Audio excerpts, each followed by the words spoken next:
kushika mkia Simba michuano ya kafu kwenye kundi ya iporomosha viwango kafu, ambapo Simba Sport Club imeporomoka katika viwango vya ubora wa klabu barani Afrika vilivyotolewa na Confederation of Africa Football baada ya kuwa na msimu mgumu wa michuano ya kimataifa 2025-2026.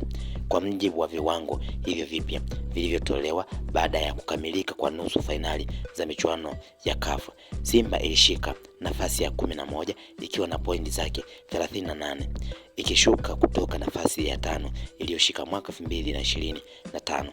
Katika msimu huu CAF Champions League, Simba ilimaliza mkiani mwa kundi D ikiwa nyuma ya Stade Malien, Esperance de Tunis na Petro di Rwanda. Wakati Simba ikishuka, Yanga yenyewe imeendelea kupanda hadi nafasi ya 12 ikiwa na pointi 35, ikizipita klabu kama Wydad Casablanca, ASEC Mimosa, Orlando Pirates na TP Mazembe.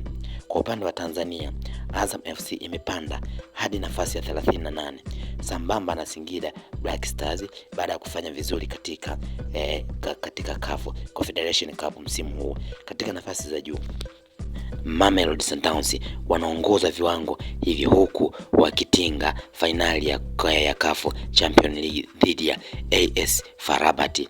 Kwa upande wa CAF Confederation Cup, USM Alger na Zamalek zimefuzu fainali kucheza kwenye michuano hiyo. Katika fainali, Simba katika kipindi cha miaka 5 iliyopita imefanikiwa kufika robo fainali mara 3, huku msimu uliopita ikifika fainali ya CAF Confederation Cup chini ya kocha Fadlu Davis ambaye kwa sasa anaifundisha Raja Atletico Casablanca.